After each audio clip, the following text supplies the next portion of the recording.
you don't have to learn or grow through pain. It doesn't have to be painful. Like I've decided I am not going to grow or transform through pain.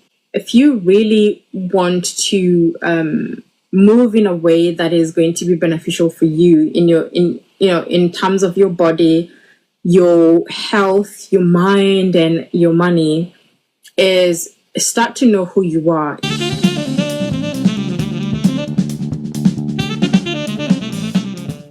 So just tell me about yourself. Tell me a little bit about yourself. I don't really know where to start, but I will say that I feel like I'm a woman who's had very many lifetimes.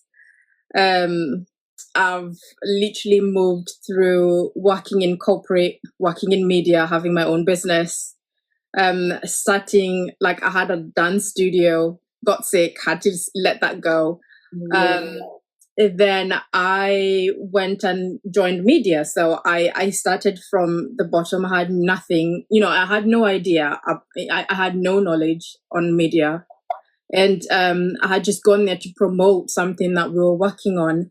And they said that I apparently had a camera face. I didn't know that such a thing existed. So they insisted, and I got into that and really enjoyed it. Learned so many things. I learned how to host. I learned how to produce and how to edit and all of these things. And I produced my own shows. I had a business and a political show.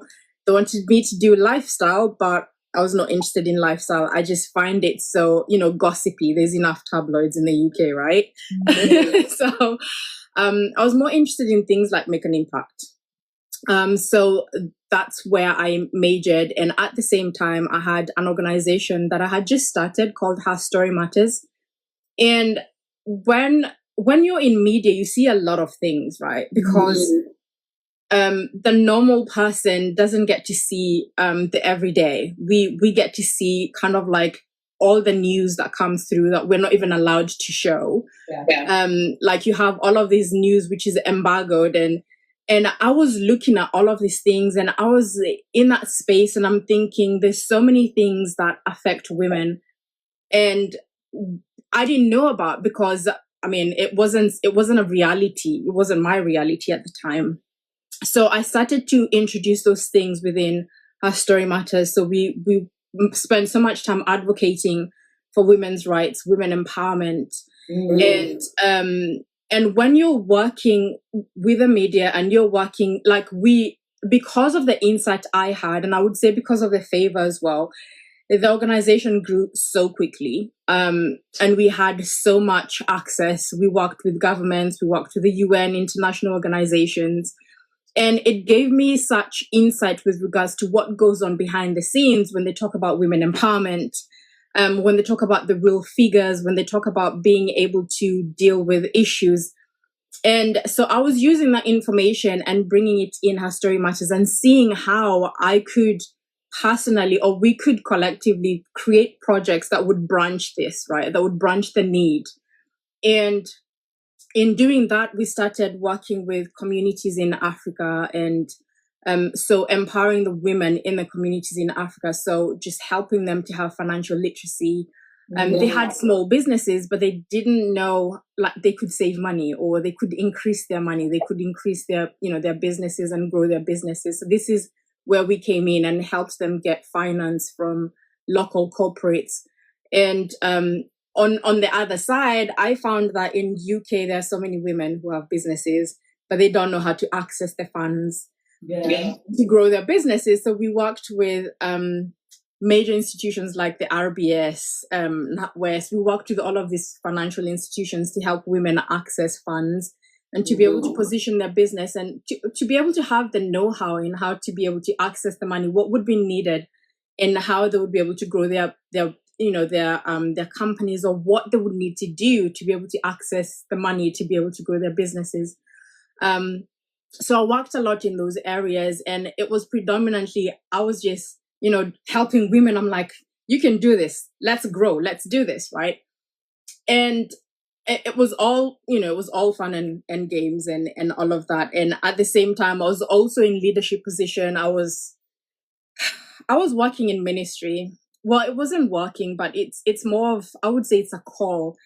And within ministry, I was ordained a prophet, and I was a leader in an international ministry. So I was overseeing ministers who were like twice my age, even people who'd been in ministry for as long as I've been alive, and in Africa, Asia, and the Caribbean and North America. And this was, it gave me an idea as to how women engage in positions of leadership, in how people take women in positions of leadership.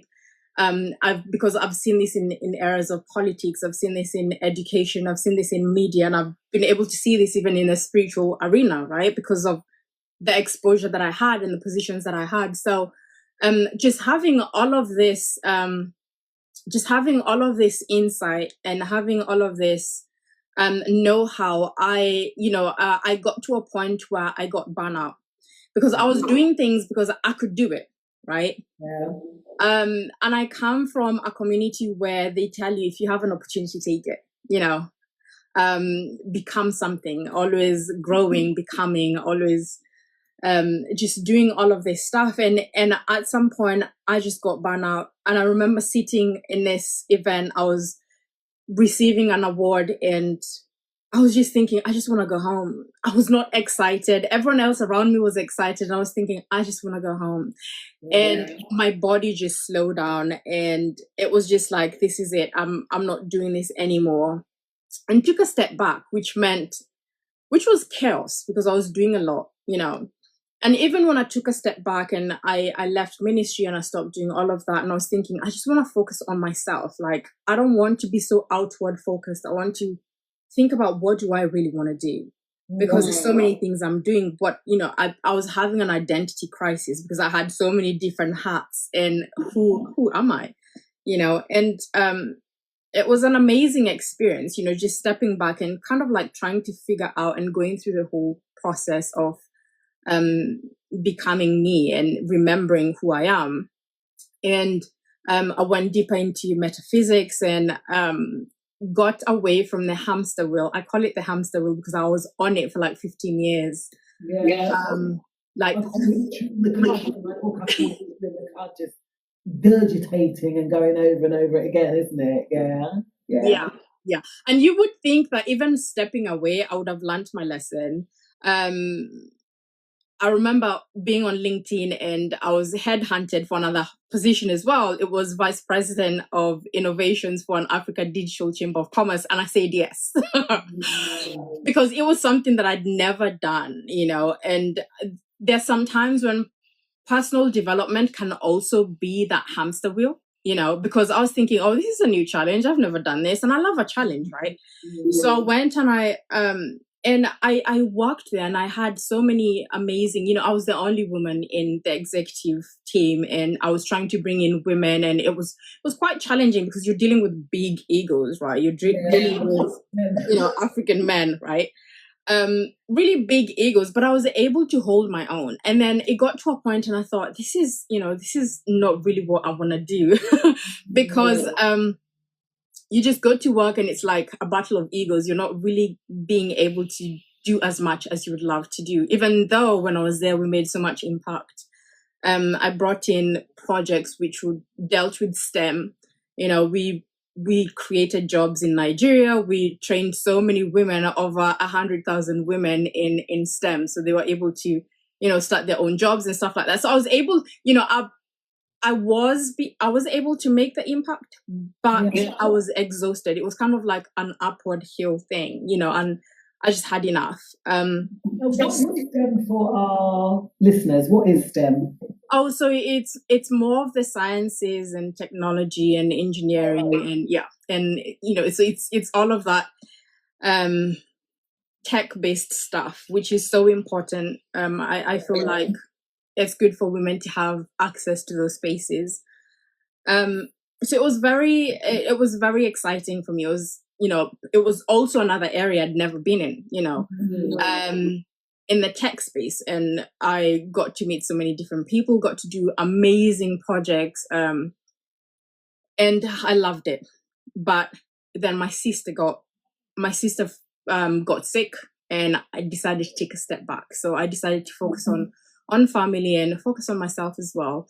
And she eventually passed away. And that was kind of like something else as well, because I think when you lose someone close to you, you have this realization that life is actually very short, and you can't live your life for other people, because within that time I lost someone, it was a loved one. They got sick and we had to, they just deteriorated. It was my partner. He deteriorated, ended up in a home because he needed 2-4 care. And so while I was recovering from that, my sister fell sick and was looking after my sister. So I lost 2 very important people in my life over a period of 3 years. And that does something to you, because it makes you realize that life is really short. And I had to sit down and think, what do I actually enjoy and what do I want to do? And it just took me on this really long, interesting journey that I have arrived to. And I know it's a really long way to describe what I'm actually doing. But at the moment, I am a shadow work guide. So I help people move through transformation, especially women who are very driven, because women who are very driven have the huge disconnect between their mind and their body. So what I tend to do, or my job, is to help them bring everything from the mind to the body, to be able to integrate that, reconnect with their bodies, reconnect with their sensual and erotic nature, reconnect with who they are. Because the world has taught women to move away from their body. The world has taught women not to trust their body, not to trust their emotions. And I come back and I tell women, actually, no, trust your body, trust your emotion. Your body holds so much memory. Your body knows when something is not right. Your body knows when you need to shift. Your body has got so much wisdom. Your body has got more wisdom than your brain. I mean, your gut, your heart, your womb, they're all brains, and they've got more neurons and neural pathways, more than your brain, the one that you rely on. So why do we not move into trusting our body and leading from that rather than our brains? Because the brain is logical and it looks for proof. While your body knows you're not safe now, move. While you're looking for proof, your body's like, nah, get out of here. When you're struggling to make decisions, your body knows which decision you should make, but we're still trying to rationalize it and bring logic to it. And we slow it down. We slow this process down.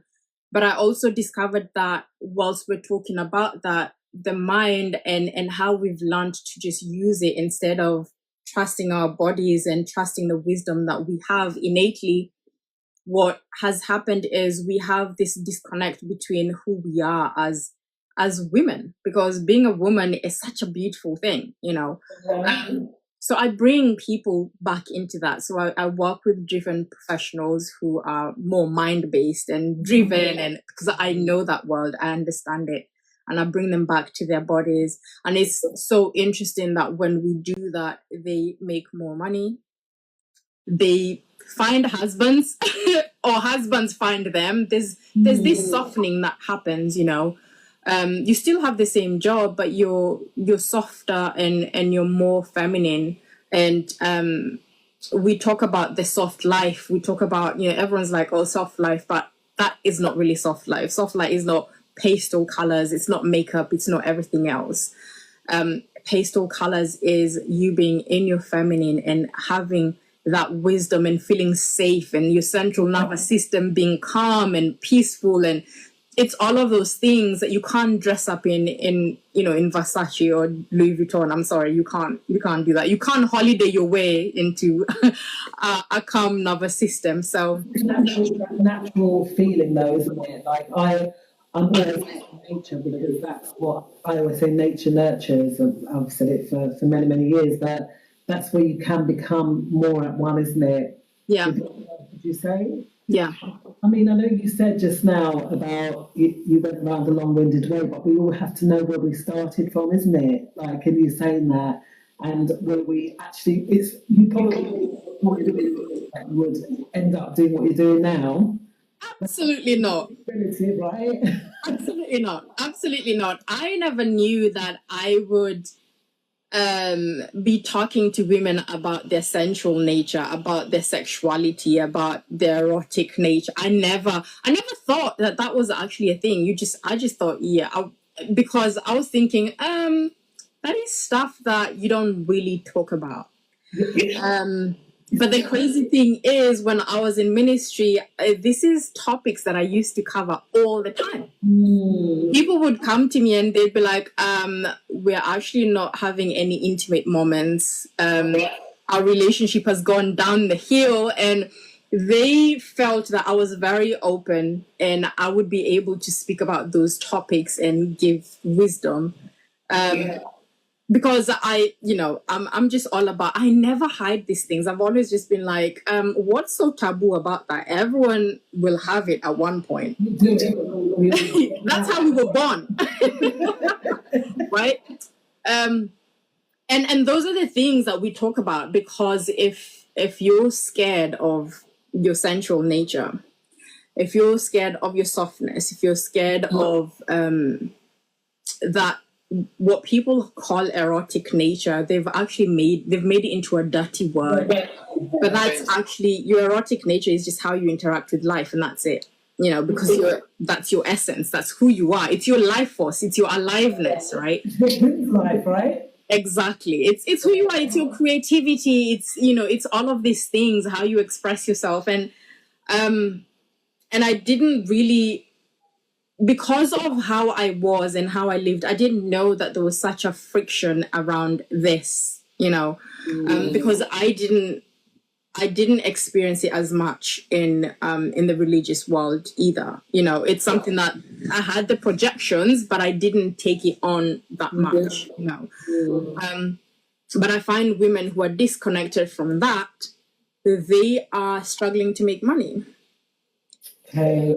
Yes. Because I had some people hit me up actually, and got this product, do we say, but it's a very intimate product. I was like, oh, how will I ever incorporate this into what I do as a mentor and a coach? Like, I thought, no, and I just got rid of it straight away. But speaking to you now about it, I'm like, okay, because it was something that's very intimate. Yeah. Maybe just, or I did think, oh, how will people receive me if I'm getting involved in this kind of stuff? That kind of aspect, but it's lovely that you put it that way. So are you finding more clients? So you're saying, sorry. So the more that we know ourselves intimately, more. So that means loving ourselves would be a part of that. Would you say that? Work, loving ourselves. That will open us up to be more successful. Is that what you're? Yeah, it is. It is part of your. It is part of your signature. It is part of how you interact with life. It is part of how you receive. So, connecting how we are in terms of, for instance, the way a woman responds to receiving, right? So even receiving gifts, if you feel like, oh my God, this is too much, if it correlates or corresponds with being able to receive pleasure. Because when you're receiving pleasure, you might be like, oh, this is too much. Your body is not able to hold that amount of pleasure. Your body. So what we found out is women, especially Black women, have learned how to hold on to so much pain. And because they've learned to hold on to so much pain, when it comes to working, how this shows up is, I have to work twice as hard to get this. You become a workhorse, right? So you relate to hard work and pain as a way for you to get your success. It's not about. So what we do is we also teach women how to receive pleasure and make money. Making money becomes pleasurable. And when it's pleasurable for you to make money, it's pleasurable for you to sell your offers. It is pleasurable for you to show up to work, because you don't associate selling with, this is so hard. So you see the correlation. It is also interconnected, and someone who is so used to pain will be in a relationship longer than they need to be. Yeah. Right? So if you're someone who is, I can't deal with this pain, then the men that you're also going to attract are going to be men who bring more pleasure than pain. There'll be men who shower you with adoration. They know how to treat you. But if you only know pain, you associate everything with pain. So relationships have to be hard, right? Making money is hard, because all you know is associating everything with pain. So what we do is we help women expand in the space of pleasure. This is why many women would say they've never really had an orgasm, and then they'll blame the man, but you don't even know what you like. Yeah. And sometimes I guess they say, in air quotes, that it takes a woman longer, obviously a man, it can take a man as well a long time, but that it takes us more time because we think so much. We're always just thinking all the time that we just can't let ourselves go, that it takes us longer to even get within the moment, whereas a man, obviously, he's quite kind of instantaneous. And if you're carrying that over into other things in life, then that really does make a lot of sense in what you're saying. That it's about right. So it's about being open. Yeah, Right? you need to be able to be open to life, to be open to opportunities, to be open, because if your energy is open, all the opportunities come to you. You don't have to work hard to get the opportunities. So it's when we talk about self-love, going back to the question, self-love, what women tend to do or they associate self-love is having my nails done, having my hair done. That is grooming. That is not self-love. Okay, so It's more external, right? that's external. That's I'm getting my nails done. I am having my hair done. I am going for a massage.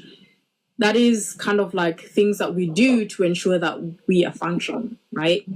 So self-love would be you saying that this relationship is not serving me and walking away. That is self-love. Self-love would be I'm no longer available for you to call me and dump all your issues on me. Right? So self-love is actually not what we've made it be. We've just made it into an aesthetic. Yeah.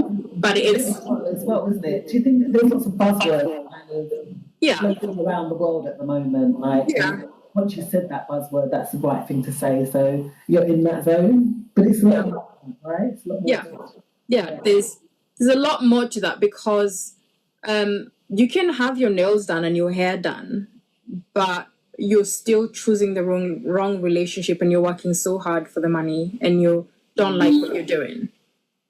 So how does that relate to self? Like it just doesn't connect, right? And someone might not have all of those things. They might not have their hair done and all of those things. They might not have that grooming to that extent, but they're so happy. They choose themselves. They make room for what gives them pleasure. They don't allow people in their space who suck their energy and make them feel a certain way. They choose what is best for them and they put the boundaries in place. Those are things that really contribute to self-care. It is, and self-love. It is, I mean, it's nice to have your nails done and your hair done. I'm not saying it's not. But if we're going to talk about self-love and self-care and the intricacies of it, that is what it is. So it's more like we said, that's a surface thing, but are we delving deeper within inside of us? That's what you're maybe saying. I say, like, it's not just about the external, and I do say that we got to work from the inside out as opposed to the outside in. Yeah. How do you help women then recognise and understand more that it's not the outward appearance that's the most important working from the inside? What would you how would you help a woman in that case then? So I have like two different ways of doing this, and I do it like that because when it's kind of like, we can get a bit graphic with this, right? It's kind of like when a woman is being intimate with a man, the man does not just take off your clothes and penetrate you. Or the man does not just shove your dress up. It's like comes home, pulls your dress up without saying anything, and then just goes in, right? That would be like, the energy. And it's the same thing with the work that I do. It is hard to get a woman to soften and to open up just like that. That's how I look at it. So my work is like foreplay. We start with the mind. We start with the mind, and I help women see what I call the inner critic. And the inner critic is that voice that is saying to you that you're not good enough, you're not beautiful enough, comparing you with other people. It is that voice that constantly puts you down, and it is a very subtle voice because people don't realize it, but it contributes to how they behave, right? So I help women have the awareness of that voice. What is that voice? What is it saying to you, right? And then we go to find out where that voice came from. Is it a high school teacher? Is it your mother? Is it your father? Where did this voice come from, right? And then we talk to that younger person who had that voice consistently and made it their truth. And we find out what that little child wants. So this is where I talk about the inner child work and reparenting the inner child. And you being able to affirm and reaffirm that little child, this is what you are missing. So this is what's going on. So you reparent that little child that never really got the assurance or the permission to do things from that voice of authority. Now, in this process, I'm taking you from outside, which is like, this is what they said, to inside, this is what the little child wants to hear, right? And in this process, so many things come up for people. There's emotions that come up. They start feeling things they've never felt. They have memories that just start flooding in, and we move through those memories. So this is where we do a lot of shadow work and a lot of somatic work. So somatic work really is about getting people to breathe through the process instead of running away from it, because we've learned to run away for so long. This is where we are. This is why we're doing the things we're doing. So it's about being able to help them really feel into that little child and parent that little child and feel the emotions. Because we live in a society which has learned to numb. We are fed with so many negative news to the point that we become numb because we're tired of feeling. The brain gets really tired and learns to protect your body. So it shuts down. So you become numb. This is why we can look at children in Palestine and feel nothing and scroll by, because we become numb as a collective. We become numb, right? Because it's too much to feel. It is too hard to feel. So what I do is I help people to start feeling again, because it is safe to feel, right? It is safe to feel. It is safe to process these emotions. It is safe to feel angry. It is safe to love. All of these things, they're our guidance, right? So once, what did you say? It's like they teach them for every single thing that's kind of going on. It's like that acknowledgement. Yeah. Moving your head with whatever it is that you're doing, right? Yeah. And as we move through this, because I say healing is never linear, right? So we'll be dealing with different things that are coming up. But because your body knows what is ready to release, so we don't force it. We allow the body to lead us into what memory comes up that you're ready to address, right? And we move through that. And the safer the woman feels in her body, the more open she becomes. And the more embodied, because like I use the word embodied, the more she inhabits her body. We have many women walking around that are not in their body, they're in their head, they've disassociated. It's like the mind is here and the body is there. And when you're like that, the man can be with you on foreplay for an hour and it might not happen. just be like, let's just get it over and done with. Yeah. Because it's hard for you to connect. And I know I use the intimate example so much, but the way you are in intimacy is how you interact with life. Because the way you are when you're intimate with your partner is that is your primal self. That is who you are at the core. So if your primal self is numb, right? How do you move through life? How do you feel joy? How do you feel happiness? You know, this is why you can achieve so much and still not be happy. Yeah. Right? The function, like, you know, and I think the function, people in general, is so heightened. The stress, like they're just living in that, it's that fight or flight thing that's going on, paying the bills and all that kind of stuff going on. And that it does make life harder, as opposed to knowing money's already made already. We don't need to make money because it's made already. It's just how do we get it? Because it's not money, those kind of things, and laying certain things out in order for, you know, I know so many people say, you know, just start. You always say just start to do something, and then starting is like a roadblock. Yeah. Because again, we're just so overly, what's the word? Stimulated. Yeah. Yeah. Media has known how to extract this from people. Like we say, things like TikTok is free and all of that, but it's not free. It costs you your attention. Yes. It's either costing you your attention, your time, or your money. It is always costing you. So just because it's free in terms of money does not mean it's free. It's your resource. Time is your resource, right? Yeah. Your attention is your resource. So when you put your attention on something other than your purpose, you're taking a resource away from what you need to be putting your effort towards, right? So when we find people saying, oh, I'm really trying to start this, I'm trying to do this, I have discovered that there's either comparison going on. They're trying to do it the way someone else who's been doing it for 10 years is doing it. You're on 0, they're on 10 years. It is impossible. It would never happen. You don't have the need, you don't have the skills, the expertise that you don't have what it takes to look like 10 years. Right? Yeah.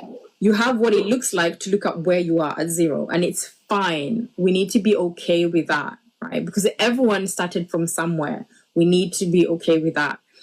Another reason why I find people are not able to start is because they want it perfect.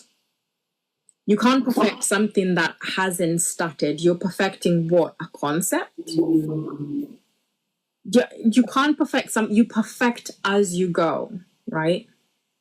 Another thing is there's the self-sabotage where they don't feel they're good enough. Oh, I need to do this before I do this. So they put all of these things. And I usually say that because your body is very wise.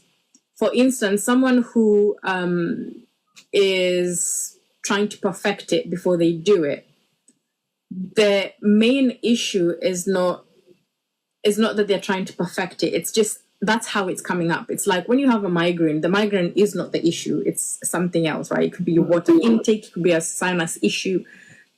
The main issue with someone who is thinking, I have to perfect it before I start, is somewhere in their youth, they were told that they were not good enough as they were. So they're afraid of being criticized. So they want to make it perfect to avoid criticism, right? So the perfectionist is not the issue. The self-sabotage is actually not the main issue. That's just the symptom. The issue is they don't feel safe being seen. They don't feel safe doing what they're doing. And it's more of a body thing. If you're not comfortable in your body, if your body feels like it's on fight or flight, it's not going to do it. Yeah. It's not going to. Can't all be stagnant. Yeah. It's not going to do it.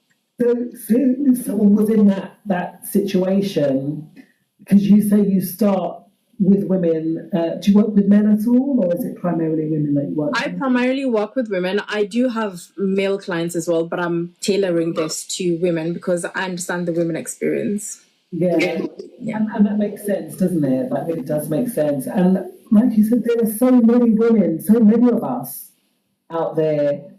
And give you an example, like all the children and a woman's dedicated is the right word to use, all those years and never thought once, well, yeah. And then that what they call it is unadulterated love that they felt they had, the children take and give it to someone else. Yeah. Leave a woman really empty. Yeah.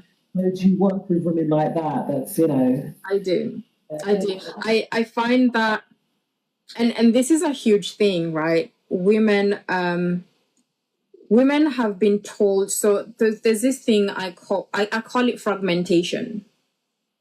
So with fragmentation, you have fractured your psyche and your identity into so many different pieces, right? So when you fracture your psyche, we're talking about you dividing who you are and segmenting it. So I'm sexy when I'm with my husband. So our sexiness is tied to only when you're with your husband, right? I'm a mom, so, you know, and I'm a businesswoman. So there's all of these different psyches, there's all of these different identities that we've created for ourselves and society has created for us. So when a woman gets pregnant and gets a baby, the society says, oh no, now you have to look after your baby. You can't go to work, right? So what does the woman do? The woman ends up being at home, and then the business side of her gets shut down. Right? She gets suppressed because now she is just a mom and a wife, right? And a homemaker. There's nothing wrong with all of those things if this is what you want to do. I'm just using this as an example. When the children get older and they leave the house and say maybe their husband cheats and leaves and she's left there with, who am I? Yes. Because my children don't need me anymore. My husband is gone, probably, you know, unalived, or like the husband is just not there, right? Yeah. So this woman is going through an identity crisis because of the fragmentation. So what we do is we help her rediscover those parts of herself that she stifled. Like, you don't just have to be sexy because you have a man. You're always sexy. It's who you are. Yeah. It's how you express it. It could be in how you walk, in how you talk, it is your energy. Sexy is an energy. Yeah, I always have a private part, you know. On that music and just, you know, however. That's nice, we do that. Yeah. Women can lose that, can't they? And even financially, like you said, the kids leave, the husband, financially she's crippled because she hasn't had any source of income or those kinds of things coming in, and she is really out in the cold, right? Yeah. Do you bring all that back? Yeah. Like, give them that sense of identity again, because again, they also lose their identity. Yeah. Yeah. I mean, what we see is when the women we see going to work and making it work, and they're in these high positions and they're very driven and all of this, right? When people look at them, they call them, you know, the B word. They call them, you know, they call them all sorts of names, right? And it's because people project. People think, well, you should be like this because this is how I am. But it is not so. That woman is the way we don't know what else she does. We don't know, like, that's just what we're seeing, right? She has chosen what she wants to do, right?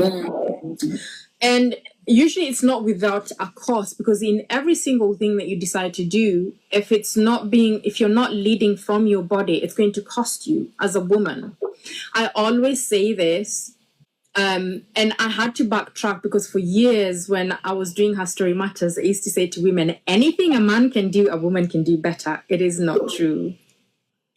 anything a man can do, a woman does something totally different. We do not lead like men. We do not think like them. When we start to try to think like them, we start to fracture our psyche.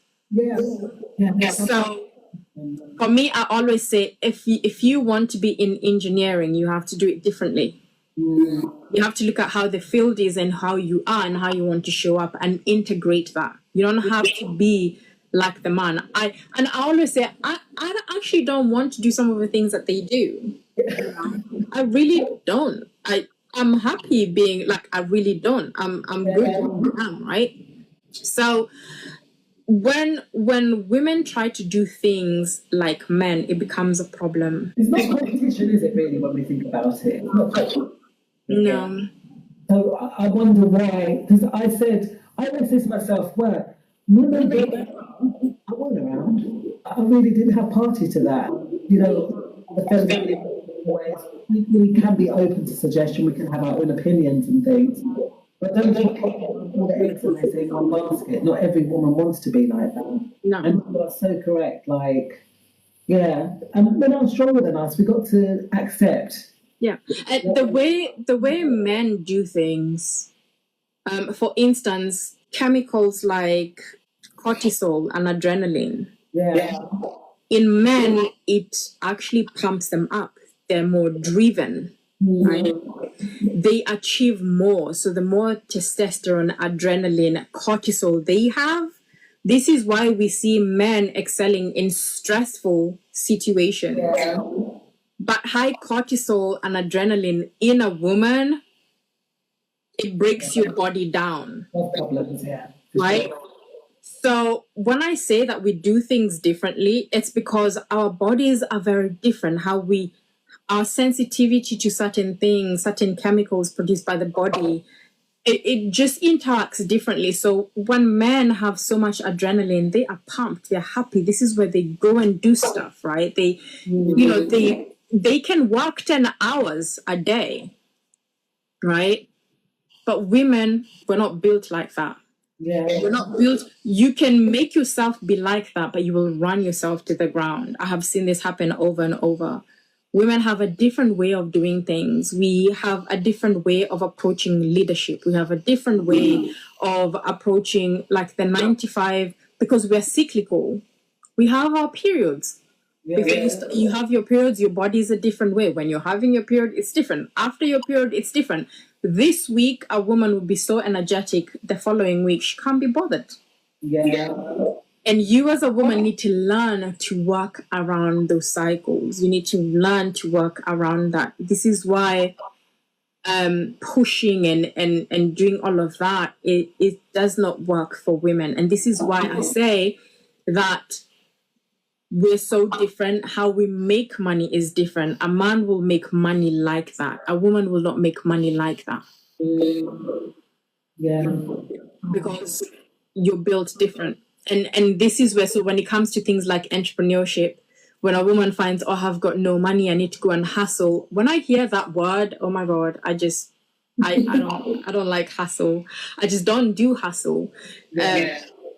Because that hustle culture is what gets women burnt out. It's what gets women. Buzzword, isn't it, though? You know, side hustle and that. And I have said it in the past, but, you know, I haven't, again, a woman wears many different hats. So, like you said, a man might work for 10 hours on a building site, while a woman can work for 10 hours in the house. She's done management, she's done nursing, she's done doctor, she's done teacher, she wears so many different hats, and she can apply these things into having a sideline. And there's so many things that us as women we do that, there's no reason to feel bad about ourselves if we do have a family and so forth, because we are grinding. Yeah. We're not working all the time. Yeah. But it is understanding, like you said, going back to the core, going back to that inward person. Yeah. Understanding our identity, how we can utilize that within, say, a family, or if the kids have left, and how we can progress to go on and become quite successful as well. Yeah. Yeah. I mean, one of the things that I've seen recurring over and over, and it's something that affected me as well when I started my entrepreneurship journey. I felt like I had to work really hard. I felt like I had to grind. I had to put in the hours, and I did. And I made so much money, but also I was unhappy.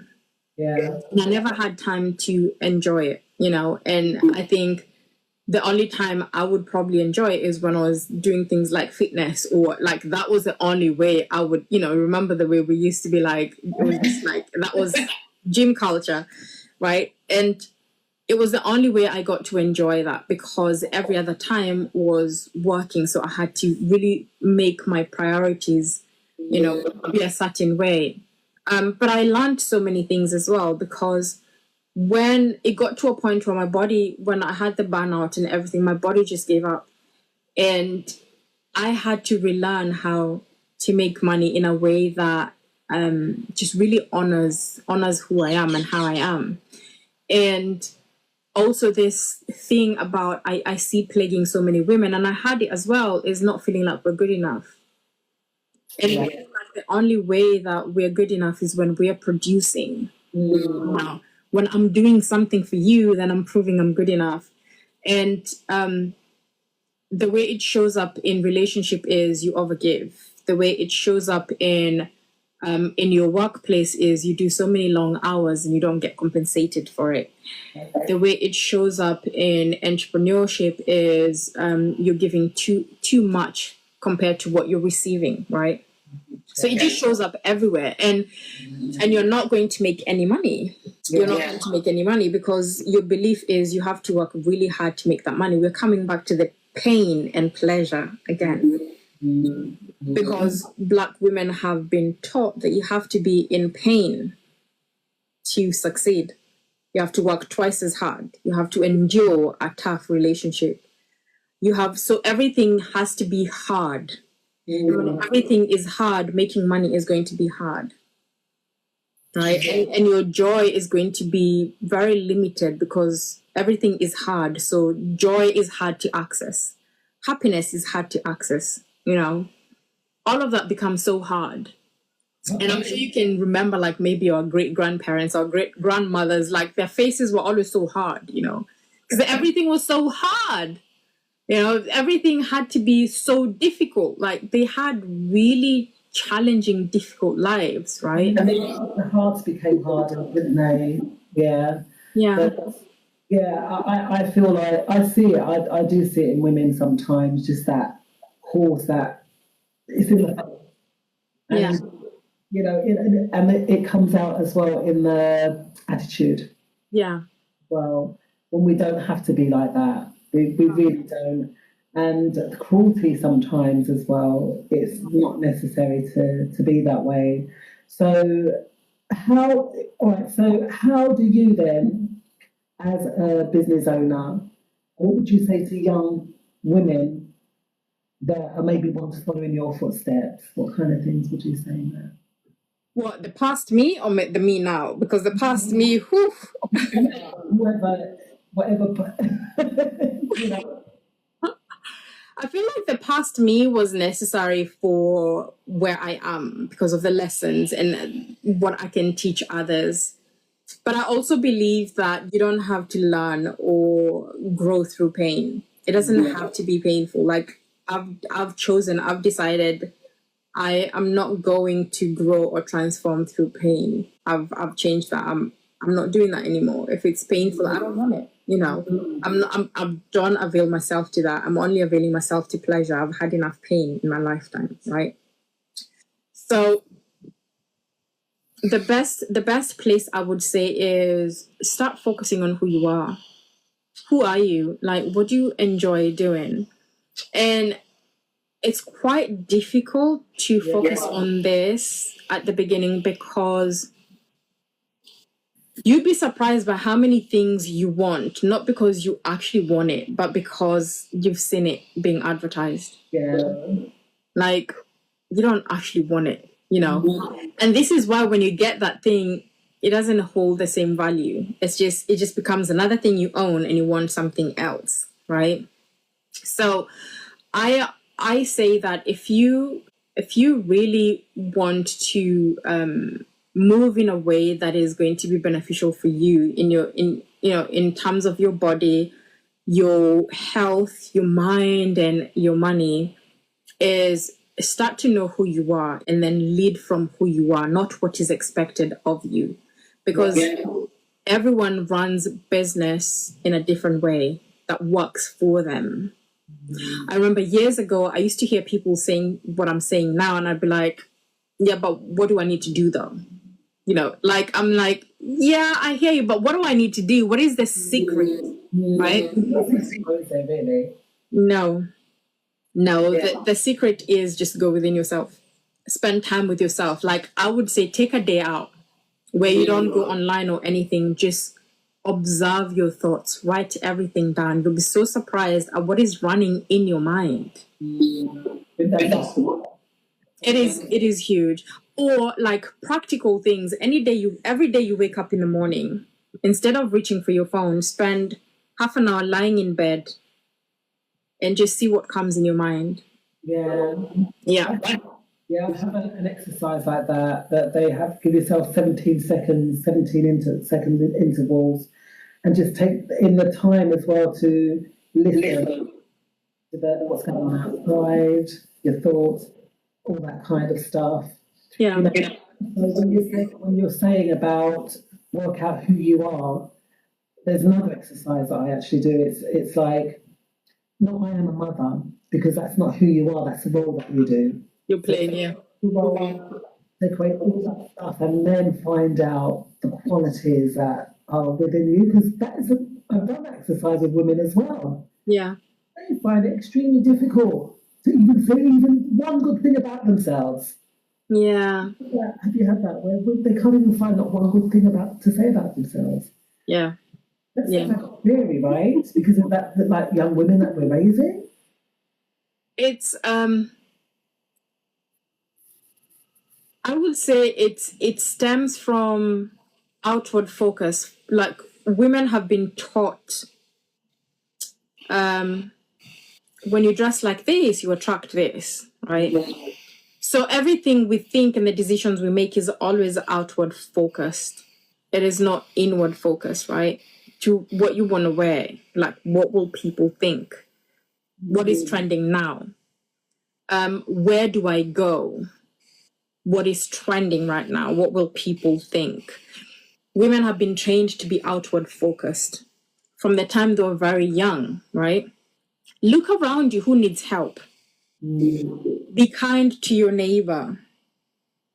Oh, if you see a child crying, there's nothing wrong with all of those things, but we haven't taught our children to tell us, how do you feel? What is going on? What do you think? Right? When we were growing up, it was, you're only meant to be seen and not heard, right?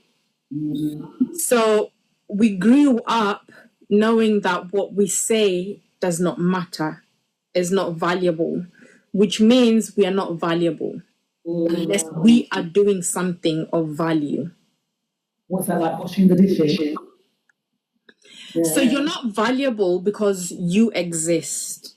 Yeah. Because you were born, you're walking in this planet. You're valuable because of what you do. So we become doers, and doing is, I'm going to buy this dress because I'm going to look, I'm going to be chosen. I will stand out, right? I'm going to put makeup on because it makes me pretty and someone is going to notice. So very rarely did we grow up and say, oh, I like this lipstick. I want to use it because I like it. And then we've taught girls to look forward to compliments. So the compliments determine whether you have passed the social status check or not, right? I know I started going out with this gentleman, he's an ex now, and with him it was very fascinating because he believed that women dress up for men. That baffled me, right? But then it opened my eyes because I'd never really experienced that. It opened my eyes because I was thinking, okay, so you think that every woman dressed outside is dressed like that for men. And I'm thinking, have you considered the lesbians? Yeah. Right? Because they're not dressed. So we have that, right? And we have people who've internalized that. Because it's a structure, it's a patriarchal structure, which says that everything a woman does is for the benefit or for the amusement, entertainment of a man. Right? So when you have that, it is very difficult to sit down and think, what do I want? Because it's ingrained in us so much, to things like aging, to when a woman is on this age, she's not attractive anymore. And you don't see men doing it. You see women are the one doing it, which is internalized patriarchy. That's what we put down as well in that sense. Because they're in the system. You're in the system, you interact with the system, you have become the system. So now you enforce the system without the need of the system. So what we are teaching them is to step out of the system. Yeah. Sure, absolutely. It is challenging. I agree. But then it starts one woman at a time, one girl at a time, to understand and uplift themselves. Yeah. And you know, not that imposter or the voices or the negativity that lies within us from birth upwards, perhaps, from all the interactions that we've had. Yeah. So the way I help people, women especially, with that negativity, because they've had it for such a very long time. So for instance, if something like, for me, mine was perfectionism. So I can actually speak on that, like literally. Mine was perfectionism. And for me, it started when, going to school, it was all about being a perfectionist. Like your work had to be, the way you wrote had to be perfect. Your handwriting had to be pleasant.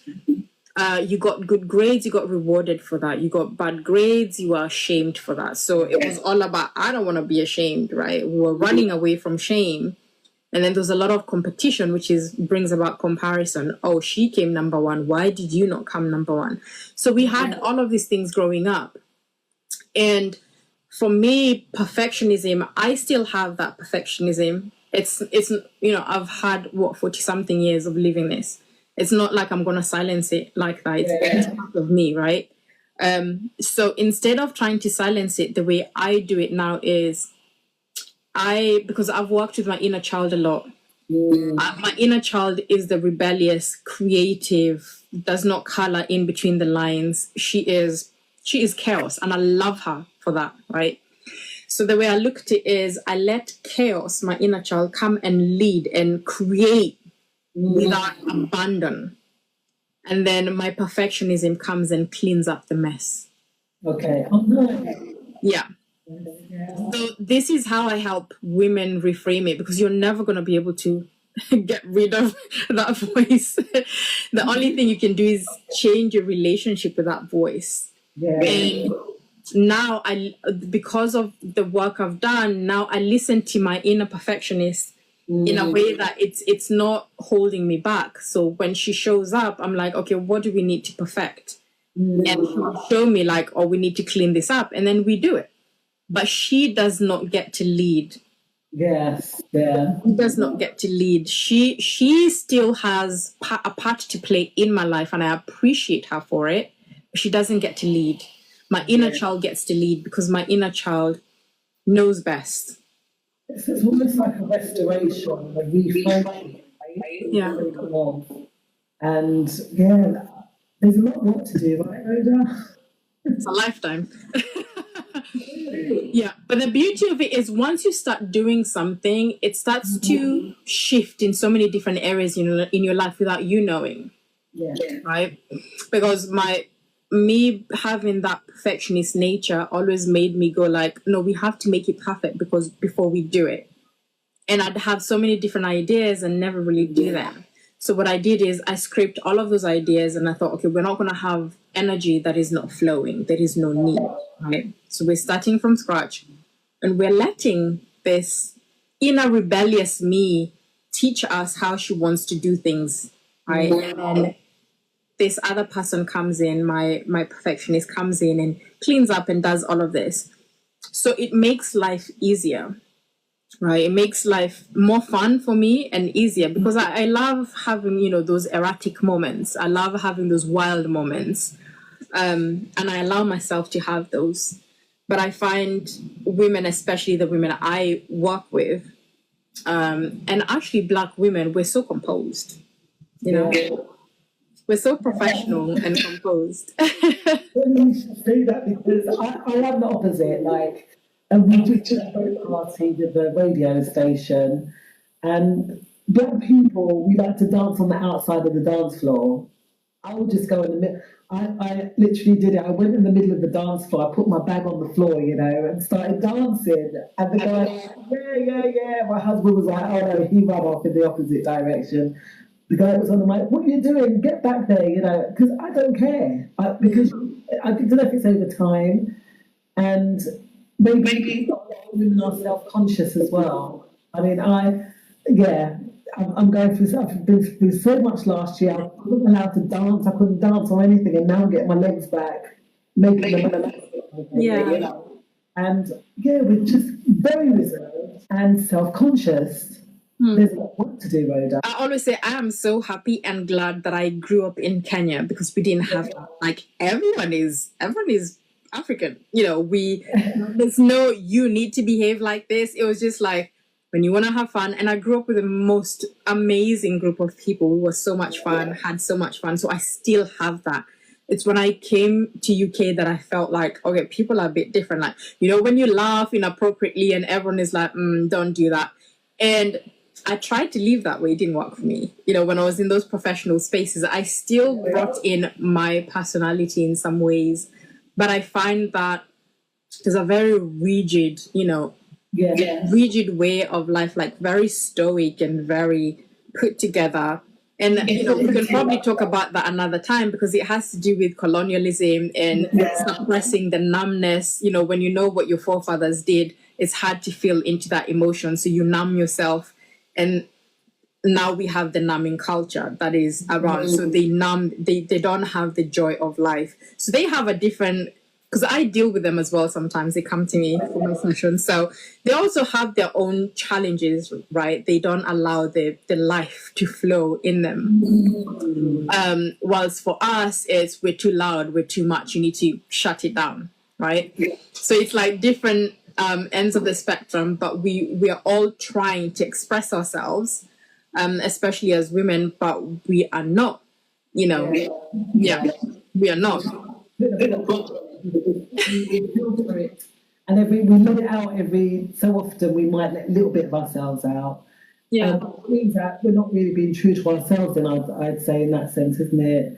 And not allowing ourselves to flourish because we're just so restrained. Yeah.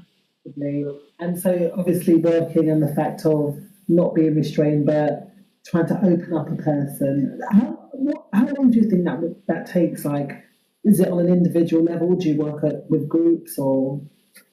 So that for me, the entry to my work, I always say, as if you've not been doing this work for yourself, you have to come through the entry level, which is 4 weeks.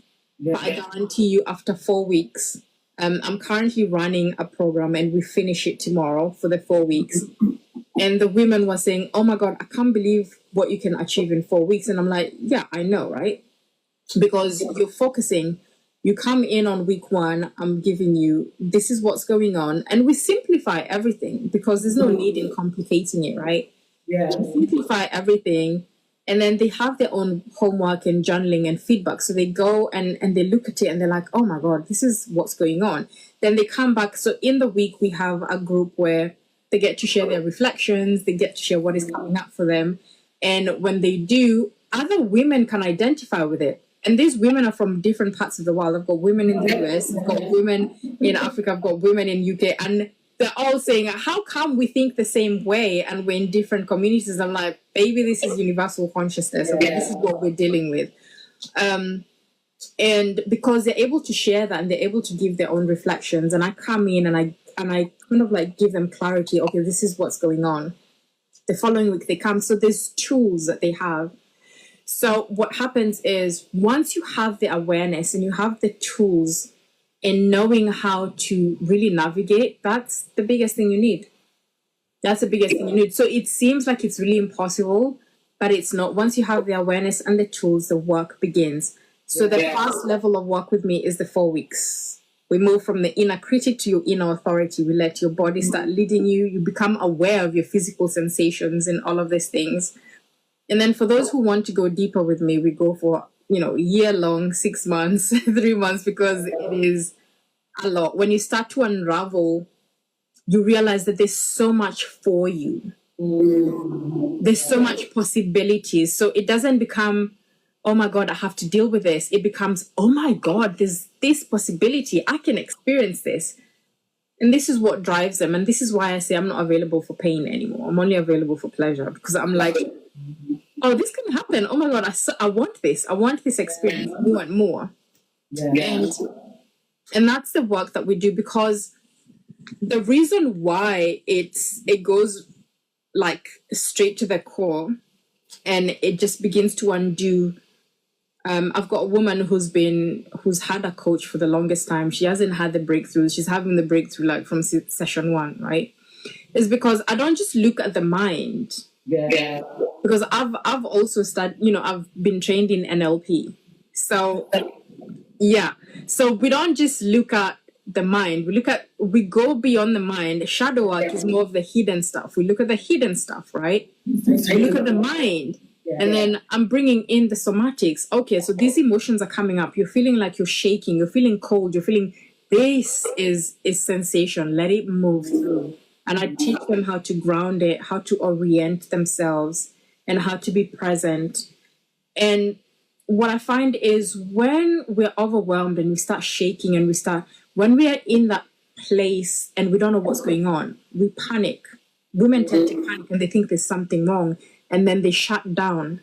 Yeah. So it's kind of like when you're having sex, you're enjoying it, and then you shut down. Right? That's literally what happens. So what we do is we say, just allow the sensations to pass through. They will pass through, and when they finish passing through, you'll be fine. Yes. And this teaches the body that it's actually safe. It's okay. We're not going to die. It's okay. Yeah. Myself to be open and also being in that moment, because a lot of us, the moment will come and it comes and goes and we don't even recognize what's happened, right? Yeah, so that's how we do it. And then the deeper work, the deeper somatic work for a very long time, that one people have to apply, because I need to be able to know that you can be able to handle it, because I don't do surface level stuff. It just doesn't excite me. Yeah. It doesn't excite me. It just doesn't. I'm just like, go to someone else, because that's not gonna make me have. I love having fun when I'm working with people. I love being able to go in there deep and pull out all of these things that are hidden. And if you can't do that work, then you're not for me. There's other people who are a better fit for you. So that's how I work. Yeah. And obviously delving into people's deep emotion, that iceberg underneath the iceberg, and bringing up all that stuff to the conscious, because we bury a lot of things, don't we? I mean, your successes, how can you give us an example of success that you've had? And also I want to know where people can find you as well. Okay, perfect. So, oh my gosh, I'm trying to think, which one would I give? Okay, this one's probably going to be a bit extreme. So she's not full Aboriginal. She's half and half. So she's Australian woman. She's in her 60s, and she has cancer stage 4. She was only given 1 year to live, and she's surpassed that year because she went and she changed her diet. She's now on more of a herbal remedy that she mixes up. She's not doing chemo or anything like that. So her issue was, when you get such a sentence, you prepare yourself to go. Right? So she prepared herself to go, but she's not going. She's in limbo because she's not gone yet. She's alive. She still needs to keep living. So how does she do that? You have you don't know when you're going to go because this is terminal, right? But you're not gone yet, which means... Every day's a blessing, right? So there was this friction and frustration going on.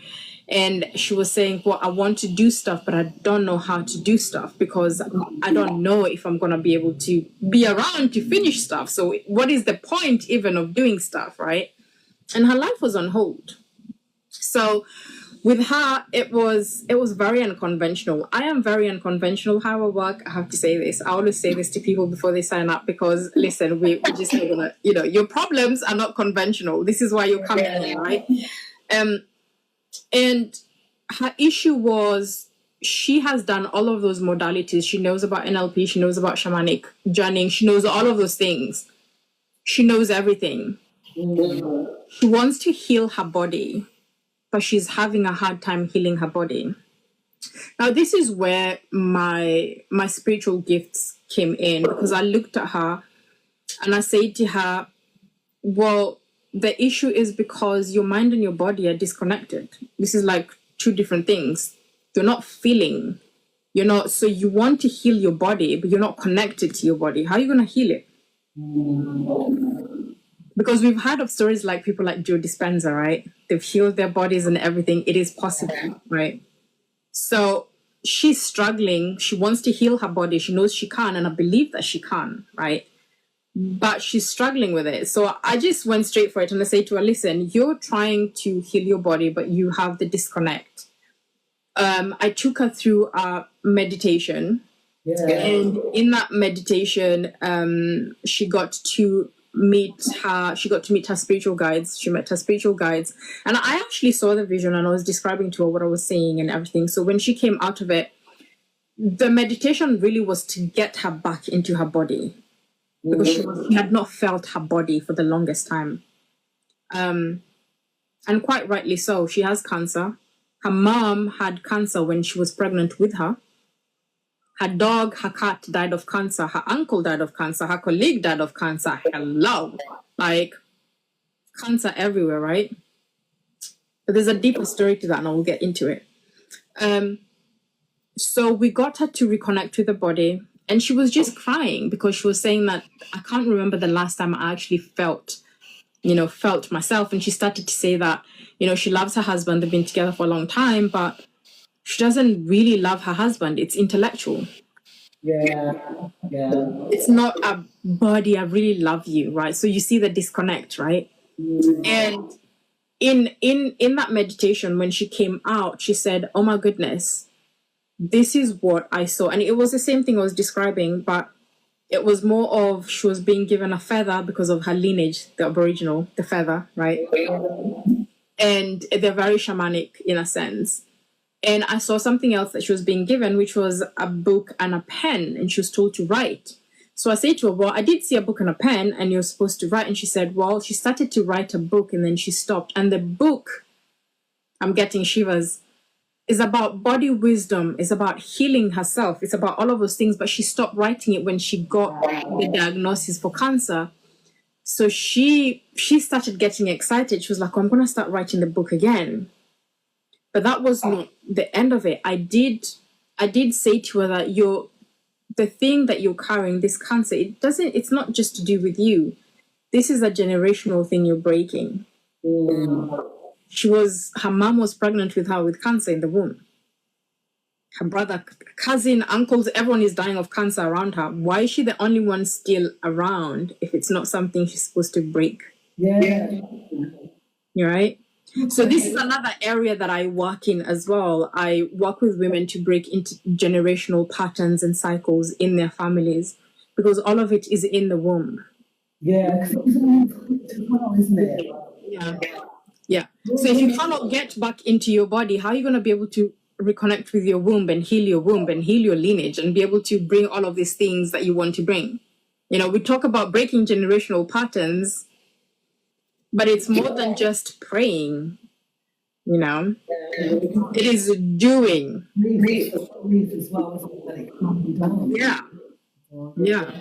So we've been working together. We've been reconnecting. She's been reconnecting. She's been able to go to the land. There's a secluded place in Australia where it's just the Aboriginals, and you have to get a permit to get there and all of these things. So she's been able to go and do the journey, let her feet there, because she is remembering. This is what I say to women. My job is to help you remember.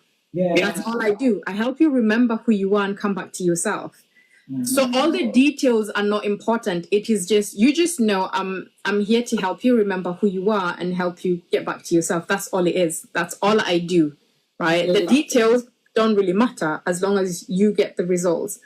So she's reconnecting. She is stepping in those lands and she is remembering, and her body is getting stronger. So she is healing herself, you see, and healing does not happen the way we think that, oh, I need to just do it the way Joe Dispenza did. This is what I'm saying. Like, we're also very different. Yeah. You have to find what works for you, you know? Yeah. So that's one of the clients that I work with. I have another one. She's a perfectionist, young woman. She's in her 30s. She's from Vietnam. And she's in a very interesting position because I'm thinking she started doing this work when she's young, which is really good for her because she's only 30. But you know about Saturn return, when you hit 30, everything starts going haywire. So that's where she is, and she's trying to... Why? All hell breaks loose. And she's in a space where she's trying to reorient herself. And with her, we're doing a lot of work with her erotic nature, her sensual nature, and all of that stuff, her sexuality, because she's disconnected with that, and she feels like that's one thing that's going to help her reconnect with herself. So it's getting back in the body because she's so much in the head. Yeah. And reconciling that, because we have this thing in shadow work which affects many women, which is the Madonna whore split, which is like the whore is the bad girl. Okay. Right? Madonna is the nun, like the good girl. Right. You know, she wore this, you know, wedding dress and everything, and she has this whole look. So with this split, how it shows up is you are either very sexual or you're not sexual. So women are forced to break apart, right? You have to be one. You can't be both. You have to be one. Right? And this causes a fracture in the psyche.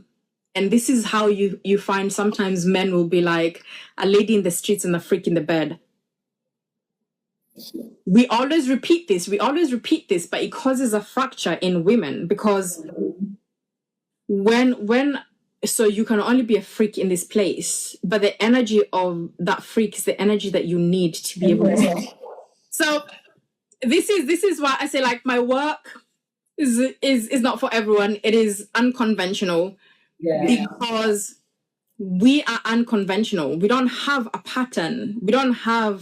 You didn't come in here to be one thing. You came here to be very many things. Embody all aspects of yourself. And that is the work I do. I just help you remember and reclaim all of those parts. Because when they're all seated together in, you know, I love using this analogy. It's like Pirates of the Caribbean, right? We have Captain Jack Sparrow and then we have the crew, right? And Captain Jack Sparrow is the captain, right? But when the captain says, this is where we're going to go, and the crew refuses, what happens? Anarchy. Mutiny, they call it, don't they? Mutiny. That's what happens to you when you want to do something and you're not able to do it. Because you're the captain, but all your crew are like, no, we're not doing this. We've got the one-legged man, we've got you've got the parrot, everyone is like going against you. So what do you need to do? You need to find out what each and every one of them wants. Yeah. So that you can all be on the same page, give them all what they want so that you can go in the direction you want to go. Yeah. That's how I explain it. Yeah, that's very difficult, but not impossible. not impossible because, yeah. And also you get the outside influences along with everything internally that's going on. Yeah. It's just, this is what mental health and well-being these days is through the roof because just we're not in touch with ourselves. Yeah. I can quite clearly see that you bring people, women and young women, girls to themselves. It's so needed in this day and time. Oh, Rhoda, Harriet, thank you. Where can people find you? Do you have a website or anything that people can go to find you? Yes, so the best thing to do at the moment, because I am changing my website, like I said, my inner child comes and does the chaos, the perfectionist comes and cleans it up, so the perfectionist is coming now to clean it up. My website details are on my profile, actually on my bio. They can find that there, or they can send me a DM. My DMs are open. Just don't DM me asking me what the Lord is saying, because I ain't gonna do that. Just if you want more details, if you want to book a session, just send me a message on my DM and I'll respond. They can reach out to me on Facebook, which is just my name's Khataba Rhoda Harriet, and they can go on my website so on the website I have an email address they can get me through. It's info@harrietkhataba.com. It's going to be on my page, so it's easy to get. I think what I'll do is I'll leave the landing page so that when people get on there, they can be able to find me. And thank you so much. Thank you so much for your time today. You're welcome. I want to speak to you. I'll call you, and we'll rearrange to have a discussion because I need to come and see you myself. That's okay. Yeah, guys, Harriet Khataba. I hear Rhoda, the light. Love that.